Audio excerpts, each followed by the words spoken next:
ఏలూరు సమీపంలో గల ఒక చిన్న పల్లెటూరులో పుట్టిన సిల్క్ స్మిత అసలు పేరు విజయలక్ష్మి. అతి పేద కుటుంబంలో పుట్టిన సిల్క్ స్మిత సినిమాలలో నటించాలని చెన్నై పారిపోయారని సమాచారం. పెద్దగా చదువు లేకపోయినా, తమిళం తెలియకపోయినా నేర్చుకుని మరీ సిల్వర్ స్క్రీన్ పై రాణించారు. 80s, 90s లో సిల్క్ స్మిత ఇండియన్ ఇండస్ట్రీని షేక్ చేశారనే చెప్పాలి. శృంగార తారగా ఆమెకున్న క్రేజ్ గురించి ఎంత చెప్పినా తక్కువే. తక్కువ సమయంలోనే సిల్క్ స్మిత 400కు పైగా చిత్రాల్లో నటించారు. తెలుగు, తమిళ, కన్నడ, మలయాళ భాషల్లో ఎక్కువగా నటించారు. అయితే హిందీలో సైతం సిల్క్ స్మిత సినిమాలను చేసింది.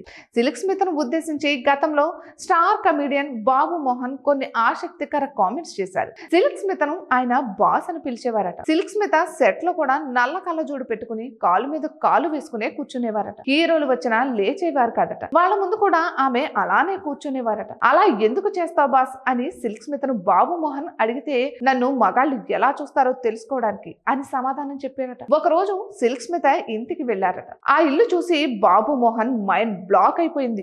ఇంద్రభవనంలో తలపించిన ఇంటిని చూసిన బాబు మోహన్ సిల్క్ స్మిత వలె వేల కోట్లు ఉన్న వాళ్ళు కూడా బ్రతకలేరని చెప్పుకొచ్చారు.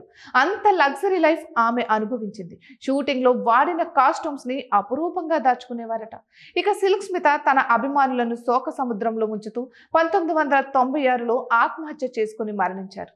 ఆమె ఒక సూసైడ్ నోట్ కూడా రాసుకొచ్చారు. తనను మోసం చేసిన వాళ్ళ పేర్లను ఆ లేఖలో రాసింది. సిల్క్ స్మిత అంత్యక్రియలు నిరాడంబరంగా అయిన వాళ్ళు లేకుండా జరిగాయి. ఒకరిద్దరు పరిశ్రమకు చెందిన ప్రముఖులు మాత్రమే హాజరయ్యారు అని వినికిడి.